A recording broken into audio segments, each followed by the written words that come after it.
یہ ذکر پہلے آ چکا ہے کہ لوط علیہ السلام سیدنا ابراہیم علیہ السلام کے بھتیجے تھے۔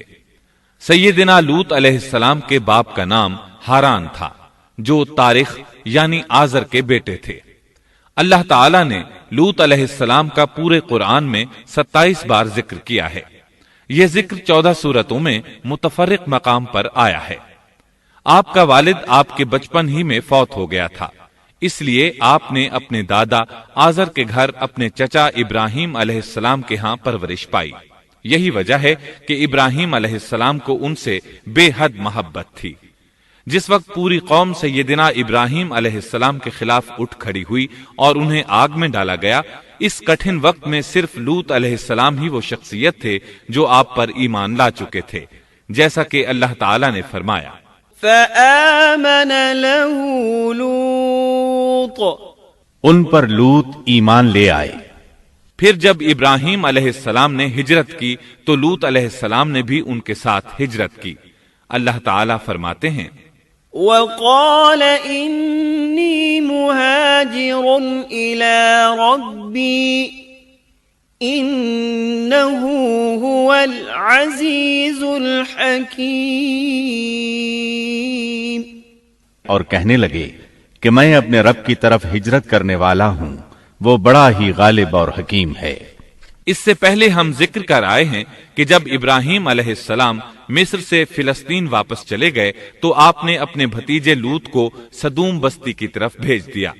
یہ بحر مردار کے پاس ایک بستی تھی، تجارتی مرکز اور مسافروں کے لیے آرام کی جگہ تھی۔ یہ کافر قوم تھی، ان میں ایک بھی مومن نہیں تھا۔ اللہ تعالیٰ فرماتے ہیں فأخرجنا من كان فيها من المؤمنين فما وجدنا فيها غير بيت من المسلمين، پس جتنے ایماندار وہاں تھے ہم نے انہیں نکال لیا، اور ہم نے وہاں مسلمانوں کا صرف ایک ہی گھر پایا۔ یہ سب لوگ کافر تھے، لوگوں میں سب سے زیادہ فاسق اور فاجر تھے۔ ان لوگوں نے ایسی برائیاں ایجاد کی کہ ان سے پہلے کائنات میں کسی نے نہ کی تھیں۔ چنانچہ اللہ فرماتے ہیں اذ قال لقومه اتأتون الفاحشة ما سبقكم بها من احد من العالمین، جب لوط نے اپنی قوم سے کہا تم ایسی فحاشی اور بے حیائی کا ارتکاب کرتے ہو جو جہانوں میں تم سے پہلے کسی شخص نے نہیں کی۔ پھر اللہ فرماتے ہیں انکم لتأتون الرجال شہوة من دون النساء بل انتم قوم مسرفون، کیا تم عورتوں کو چھوڑ کر مردوں سے حاجت پوری کرتے ہو، بلکہ تم حد سے بڑھنے والی قوم ہو۔ اس کام یعنی اغلام بازی اور جنسی بے راہ روی کو قوم لوط نے شروع کیا، لیکن بعض کہتے ہیں یہ تو فطری چیز ہے اور بعض کہتے ہیں یہ جنات سے شروع ہوئی۔ بہرحال یہ فسق و فجور اور گھناؤنا جرم اسی قوم سے شروع ہوا۔ فرشتوں کی زبانی اللہ تعالی نے فرمایا انا ارسلنا الى قوم مجرمین، فرشتوں نے کہا کہ ہم گناہگار قوم کی طرف بھیجے گئے ہیں۔ پھر کہنے لگے الا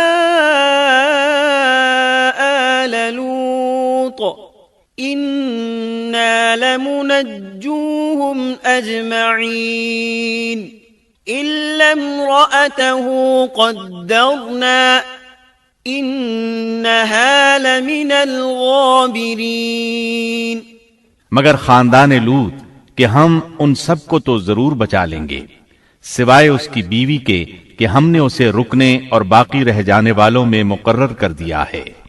اسی طرح لوط علیہ السلام نے ان سے کہا أتأتون الذكران من العالمين وتذرون ما خلق لكم ربكم من أزواجكم بل أنتم قوم عادون کیا تم جہان والوں میں سے مردوں کے ساتھ شہوت رانی کرتے ہو اور تمہاری جن عورتوں کو اللہ نے تمہارا جوڑ بنایا ہے ان کو چھوڑ دیتے ہو بلکہ تم ہو ہی حد سے گزر جانے والے۔ اللہ تعالیٰ نے قرآن میں کتنے ہی مقامات پر اس گناہ کی برائی اور قباحت بیان فرمائی ہے، اس لیے کہ یہ نہایت سنگین اور گھناؤنا جرم ہے۔ اللہ تعالیٰ فرماتے ہیں وَلُوطًا إِذْ قَالَ لِقَوْمِهِ أَتَأْتُونَ الْفَاحِشَةَ وَأَنْتُمْ تُبْصِرُونَ أَإِنَّكُمْ لَتَأْتُونَ الرِّجَالَ شَهْوَةً مِّن دُونِ النِّسَاءِ بل انتم قوم تجہلون۔ اور لوط کا ذکر کر جبکہ اس نے اپنی قوم سے کہا کہ کیا باوجود دیکھنے بھالنے کے پھر بھی تم بدکاری کرتے ہو؟ یہ کیا بات ہے کہ تم عورتوں کو چھوڑ کر مردوں کے پاس شہوت سے آتے ہو؟ حق یہ ہے کہ تم بڑی ہی نادانی کر رہے ہو۔ اللہ تعالیٰ نے اس قوم کی قبیح خصلتوں کا جتنا ذکر کیا ہے کسی اور قوم کا نہیں کیا۔ انہیں کافر، مجرم، جاہل اور حد سے بڑھنے والا کہا گیا، کہیں فضول خرچی کرنے والے اور فاسق کہا گیا۔ یہ تمام برائیاں ان میں موجود تھیں۔ اللہ تعالیٰ فرماتے ہیں وَلُوطًا إِذْ قَالَ لِقَوْمِهِ إِنَّكُمْ لَتَأْتُونَ الْفَاحِشَةَ مَا سَبَقَكُمْ بِهَا مِنْ أَحَدٍ مِّنَ الْعَالَمِينَ أَإِنَّكُمْ لَتَأْتُونَ الرِّجَالَ وَتَقْطَعُونَ السَّبِيلَ وَتَأْتُونَ فِي نَادِيكُمُ الْمُنكَرَ۔ اور لوط کو یاد کرو جب انہوں نے اپنی قوم سے کہا تم ایسی فحاشی کرتے ہو کہ تم سے پہلے کسی جہاں والے نے نہیں کی۔ کیا تم مردوں کے پاس بدفعلی کے لیے آتے ہو اور راستوں میں ڈاکے ڈالتے ہو اور مجالس میں نہایت برے کام کرتے ہو؟ یہ لوگ اس قدر خبیث تھے کہ بھری مجلس میں برے برے کام کرتے تھے۔ مثلا سب کی موجودگی میں زوردار آواز کے ساتھ ہوا خارج کرتے، پھر اپنی اس حرکت پر ہنستے۔ غرض یہ کہ برائی کی تمام تر صفات ان میں موجود تھیں۔ لوط علیہ السلام پھر بھی انہیں سمجھاتے رہے لیکن وہ جھٹلاتے ہی رہے۔ اللہ تعالیٰ فرماتے ہیں كذبت قوم لوط المرسلين إذ قال لهم أخوهم لوط ألا تتقون إني لكم رسول أمين فاتقوا الله وأطيعون وما أسألكم عليه من أجر إن أجري إلا على رب العالمين۔ قوم لوط نے پیغمبروں کو جھٹلایا جبکہ ان کے بھائی لوط نے ان سے کہا کہ تم اللہ کا خوف نہیں رکھتے۔ میں بلا شبہ تمہاری طرف امانت والا پیغمبر ہوں، البتہ اللہ سے ڈرو اور میری اطاعت کرو، اور اس کام پر میں تم سے کوئی اجرت اور مزدوری نہیں چاہتا۔ میرا اجر تو صرف اور صرف جہانوں کو پالنے والے کے ذمے ہے۔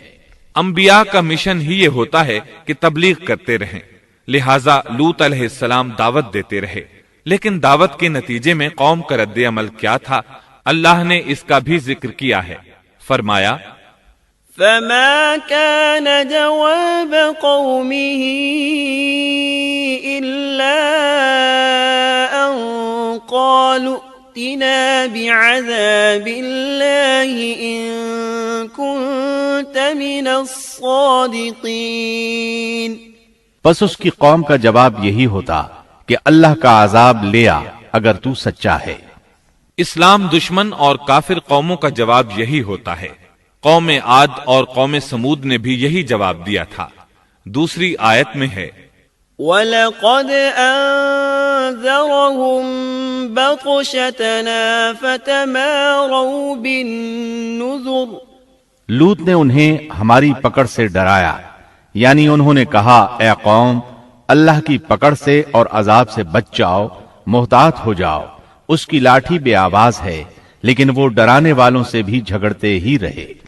ایک اور آیت میں اللہ فرماتے ہیں وَمَا كَانَ جَوَابَ قَوْمِهِ إِلَّا أَن قَالُوا أَخْرِجُوهُم مِّن قَرْيَتِكُمْ إِنَّهُمْ أُنَاسٌ يَتَطَهَّرُونَ، اور ان کی قوم سے کوئی جواب نہ بن پڑا بجز اس کے کہ آپس میں کہنے لگے کہ ان لوگوں کو اپنی بستی سے نکال دو، یہ پاک باز بننے کی کوشش کرتے ہیں۔ چونکہ یہ سب کے سب لوگ فحاشی، عریانی، بے حیائی، بے غیرتی، فسق و فجور اور بدکاری میں مصروف تھے، ان کے نزدیک پاکیزگی اختیار کرنا بے معنی کام بن چکا تھا۔ لوط علیہ السلام اور ان کی بیٹیوں کے علاوہ کوئی شخص پاک نہ تھا، سب کے سب غلاظت میں ڈوبے ہوئے تھے۔ چنانچہ انہوں نے لوط علیہ السلام کو اپنی بستی سے نکال باہر کرنے کا فیصلہ کیا۔ کہنے لگے قالوا لئن لم تنته يا لوط لتكونن من المخرجين قال إني لعملكم من القالين، اے لوط اگر تو اپنے اس واز و نصیحت سے باز نہ آیا تو ضرور تجھے نکال دیا جائے گا۔ اس پر لوط نے فرمایا میں بھی تمہارے اس گھناونے عمل سے بیزار ہو چکا ہوں۔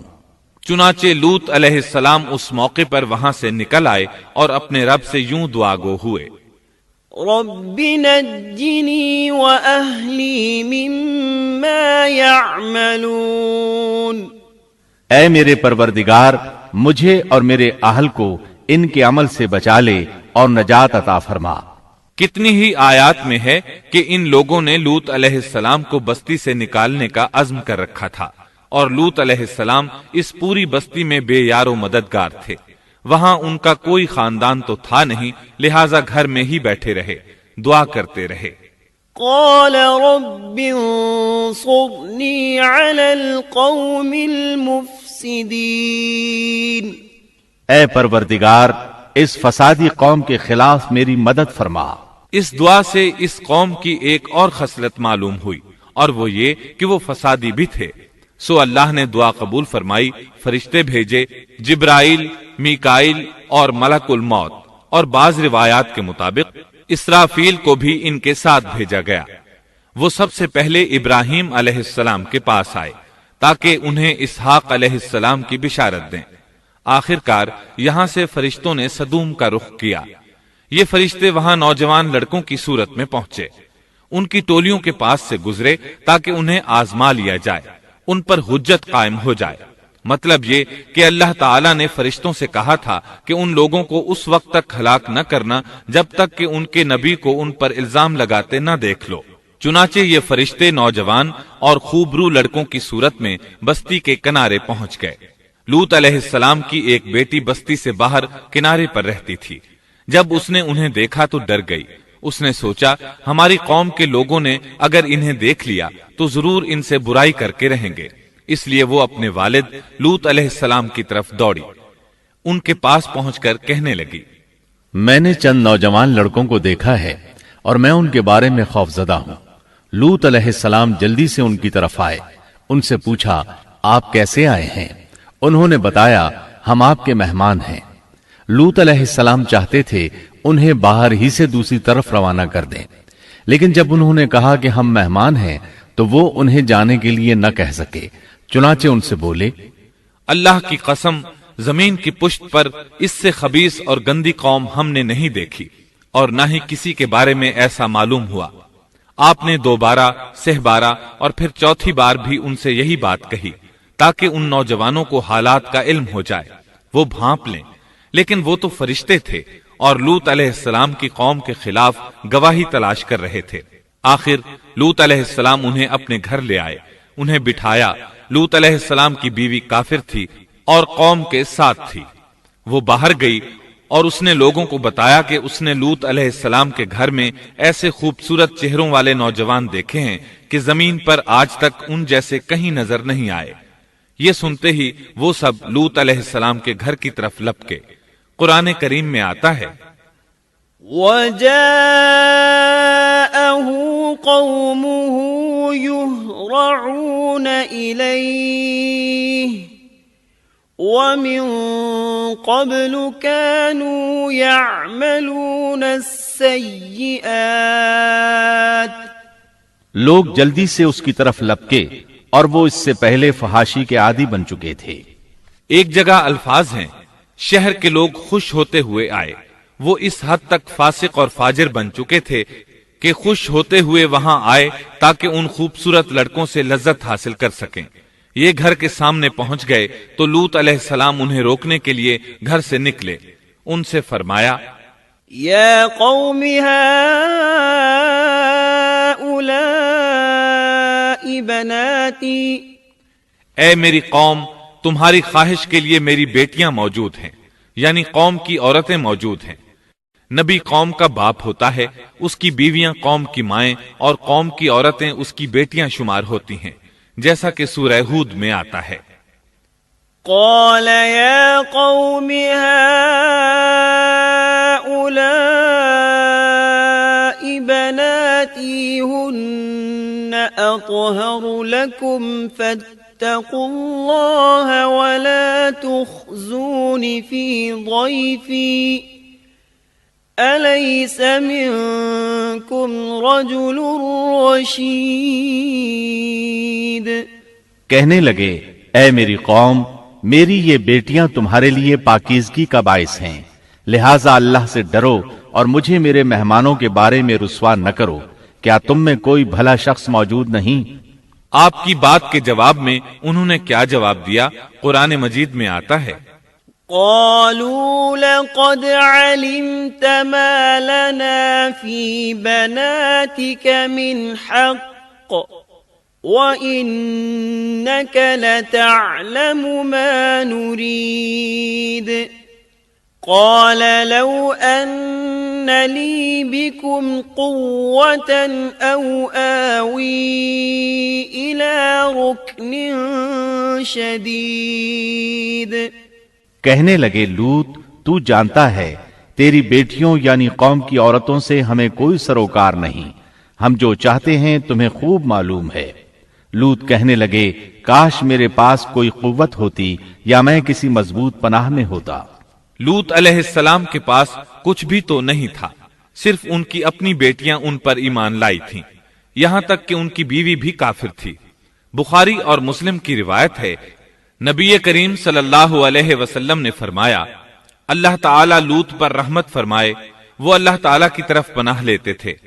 مفسرین کا کہنا ہے کہ لوط علیہ السلام کے بعد اللہ نے جو نبی بھیجا وہ کسی اونچے خاندان اور قبیلے کا چشم و چراغ ہوتا تھا جو اس کی حفاظت کرنے کے قابل ہوتا تھا۔ لوط علیہ السلام کے ساتھ کوئی مددگار نہیں تھا۔ ایک دوسرے مقام پر اللہ تعالیٰ فرماتے ہیں وَجَاءَ أَهْلُ الْمَدِينَةِ يَسْتَبْشِرُونَ قَالَ إِنَّ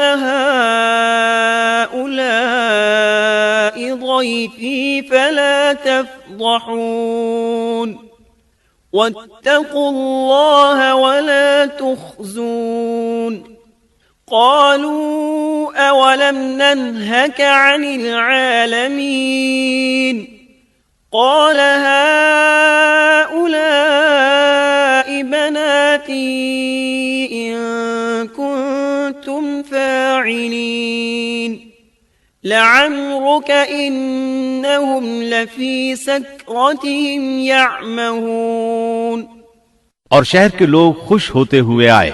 لوط نے کہا یہ میرے مہمان ہیں، مجھے رسوا نہ کرو، اللہ سے ڈرو اور مجھے ذلیل نہ کرو۔ انہوں نے کہا کیا ہم نے تجھے جہان والوں کے بارے میں منع نہیں کیا؟ یعنی انہوں نے آپ کو تبلیغ وغیرہ سے بھی روک دیا تھا۔ لوط نے کہا اگر خواہش پوری کرنا چاہتے ہو تو میری بیٹیاں یعنی قوم کی عورتیں موجود ہیں، ان سے کر لو۔ اے پیغمبر تیری عمر کی قسم وہ لوگ اپنی مدہوشی میں مست تھے۔ اللہ تعالیٰ نے کسی انسان کی عمر کی قسم نہیں کھائی سوائے نبی کریم صلی اللہ علیہ وسلم کے، اور یہ اعزاز آپ کے شرف، عزت اور تکریم پر دلیل ہے۔ اب ان لوگوں نے گھر میں داخل ہونے کی تیاری کر لی۔ ادھر لوط علیہ السلام نے اپنے تینوں مہمانوں کی طرف دیکھا۔ آپ ان کے لیے فکر مند تھے، لیکن وہ یہ دیکھ کر حیران ہوئے بغیر نہ رہے کہ وہ تینوں بالکل بے فکر بیٹھے تھے۔ اس وقت کی کیفیت اللہ تعالیٰ نے قرآن مجید میں یوں بیان فرمائی ہے: قال انکم قوم منکرون قالوا بل جئناك بما كانوا فيه يمترون وأتيناك بالحق وإنا لصادقون۔ لوط کہنے لگے تم لوگ تو کچھ انجان سے معلوم ہو رہے ہو۔ اس پر وہ کہنے لگے ہم تو تیرے پاس وہ فیصلہ لائے ہیں جس میں اس قوم کو شک تھا، اور ہم تیرے پاس حق لے کر آ چکے ہیں، اور بے شک ہم سچے ہیں۔ سورۃ العنکبوت میں اللہ تعالیٰ فرماتے ہیں: وَقَالُوا لَا تَخَفْ وَلَا تَحْزَنْ إِنَّا مُنَجُّوكَ وَأَهْلَكَ إِلَّا امْرَأَتَكَ كَانَتْ مِنَ الْغَابِرِينَ إِنَّا مُنزِلُونَ عَلَىٰ أَهْلِ هَٰذِهِ الْقَرْيَةِ رِجْزًا مِّنَ السَّمَاءِ بِمَا كَانُوا يَفْسُقُونَ۔ فرشتوں نے کہا اے لوط نہ ڈر اور غم نہ کھا، یقیناً ہم تجھے اور تیرے اہل کو سوائے تیری بیوی کے نجات دیں گے، وہ پیچھے رہ جانے والوں میں سے ہوگی۔ ہم اس بستی والوں پر ان کے گناہوں کے سبب آسمان سے عذاب نازل کرنے والے ہیں۔ انہوں نے یہ بھی کہا: قالوا يا لوط إنا رسل ربك لن يصلوا إليك۔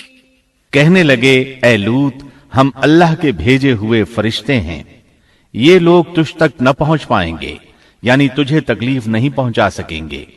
پھر ان میں سے ایک شخص نے اندر داخل ہونے کی کوشش کی۔ جبریل اٹھے، انہیں ایک ایسی ضرب لگائی کہ تمام کے تمام اوندھے ہو گئے۔ اس بارے میں اللہ کا فرمان ہے: وَلَقَدْ رَاوَدُوهُ عَنْ ضَيْفِهِ فَطَمَسْنَا أَعْيُنَهُمْ۔ انہوں نے لوط کو اس کے مہمانوں کے بارے میں پھسلانے کی کوشش کی تو ہم نے ان کی آنکھیں مٹا ڈالی۔ اللہ تعالیٰ سورۃ القمر میں فرماتے ہیں: فَذُوقُوا عَذَابِي وَنُذُرِ۔ پس میرا عذاب اور ڈرانا چکھو۔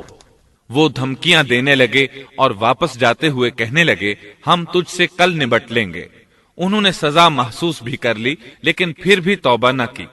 اس وقت فرشتوں نے کہا: إِنَّ مَوْعِدَهُمُ الصُّبْحُ أَلَيْسَ الصُّبْحُ بِقَرِيبٍ۔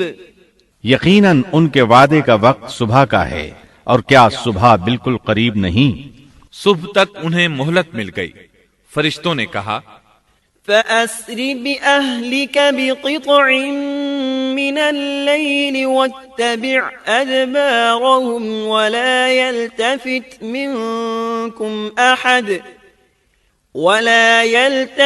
مِنكُمْ أَحَدٌ وَامْضُوا حَيْثُ تُؤْمَرُونَ وَقَضَيْنَا إِلَيْهِ ذَلِكَ الْأَمْرَ أَنَّ دَابِرَ هَٰؤُلَاءِ مَقْطُوعٌ مُصْبِحِينَ۔ اے لوط اپنے اہل کو رات کے حصے میں لے کر نکل جا اور ان کے پیچھے پیچھے تو چل، اور تم میں سے کوئی پیچھے مڑ کر نہ دیکھے، اور جہاں تمہیں حکم ہو چلے جاؤ۔ اور ہم نے اسے وہ فیصلہ سنا دیا کہ صبح ہوتے ہی اس قوم کی جڑ کاٹ دی جائے گی۔ اسی طرح اللہ تعالی سورۃ الشعراء آیت 170 اور 171 میں فرماتے ہیں فنجيناه وأهله أجمعين إلا عجوزا في الغابرين ہم نے اسے اور اس کے تمام اہل کو نجات دی سوائے اس کی بیوی کے جو پیچھے رہنے والوں میں سے تھی۔ سورۃ القمر میں اللہ تعالی فرماتے ہیں إلا آل لوط نجيناهم بسحر نعمة من عندنا كذلك نجزي من شكر تمام ہلاک ہو گئے سوائے لوط کی آل کے، انہیں ہم نے صبح سحری کے وقت یعنی رات کے آخری حصے میں نجات دی، یہ ہمارا احسان تھا، اور اسی طرح ہم شکر گزاروں کو بدلہ دیتے ہیں۔ چنانچہ لوط علیہ السلام نکل کھڑے ہوئے، ان کے ساتھ ان کی صرف 2 بیٹیاں تھیں، وہ بستی سے نکل گئے، پھر صبح ہوئی، روشنی پھیلنے لگی تو عذاب آ گیا۔ وَلَقَدْ صَبَّحَهُم بُكْرَةً عَذَابٌ مُسْتَقِرٌّ فَذُوقُوا عَذَابِي وَنُذُرِ اور صبح سویرے ہی انہیں ٹھہرنے والے عذاب نے آ لیا، پس تم میرے عذاب اور ڈرانے کا مزہ چکھو۔ یہ عذاب کیسا تھا؟ جبریل علیہ السلام آئے، اپنا پر زمین کے نیچے داخل کیا، اس مکمل بستی کو اکھیڑا اور آسمان کی طرف اٹھا کر لے گئے۔ کہا جاتا ہے کہ فرشتوں نے اس بستی کے مرغوں کی اذان اور کتوں کے بھونکنے کی آوازیں سنی، اور لوگوں نے فرشتوں کی تسبیح سن لی۔ جبریل علیہ السلام نے ایک چیخ ماری، سب بجھی ہوئی آگ کی طرح ہو گئے، پھر مکمل بستی کو پکڑ کر الٹا دیا، ہر ایک کے لیے آسمان میں پتھر تیار تھا، بہرحال اس کو زمین پر دے مارا۔ اللہ تعالیٰ سورہ ہود میں فرماتے ہیں فَلَمَّا جَاءَ أَمْرُنَا جَعَلْنَا عَالِيَهَا سَافِلَهَا وَأَمْطَرْنَا عَلَيْهَا حِجَارَةً مِّن سِجِّيلٍ مَّنضُودٍ مُّسَوَّمَةً عِندَ رَبِّكَ وَمَا هِيَ مِنَ الظَّالِمِينَ بِبَعِيدٍ پس جب ہمارا حکم آیا تو ہم نے اس کا اوپر والا حصہ نیچے کیا اور ان پر کنکریلے پتھر برسائے جو تہ بتہ تھے، تیرے رب کی طرف سے نشاندار تھے، اور وہ ان ظالموں سے کچھ دور نہیں تھے۔ سورۃ الحجر میں اللہ فرماتے ہیں فَأَخَذَتْهُمُ الصَّيْحَةُ مُشْرِقِينَ فَجَعَلْنَا عَالِيَهَا سَافِلَهَا وَأَمْطَرْنَا عَلَيْهِمْ حِجَارَةً مِّن سِجِّيلٍ روشنی ہوتے ہی انہیں بڑے زور کی چیخ نے پکڑ لیا، پھر ہم نے اس کا بلند حصہ نیچے کیا اور ان پر کنکر والے پتھر برسائے۔ سورۃ الشعراء میں اللہ فرماتے ہیں وَأَمْطَرْنَا عَلَيْهِمْ مَطَرًا فَسَاءَ مَطَرُ الْمُنذَرِينَ إِنَّ فِي ذَلِكَ لَآيَةً وَمَا كَانَ أَكْثَرُهُم مُؤْمِنِينَ وَإِنَّ رَبَّكَ لَهُوَ الْعَزِيزُ الرَّحِيمُ اور ہم نے ان پر ایک خاص قسم کا می برسایا، پس بہت ہی برا می تھا جو ڈرائے گئے ہوئے لوگوں پر برسا۔ یہ ماجرا بھی سراسر عبرت ہے، ان میں سے بھی اکثر مسلمان نہ تھے۔ بے شک تیرا پروردگار وہی ہے، غلبے والا، مہربانی والا۔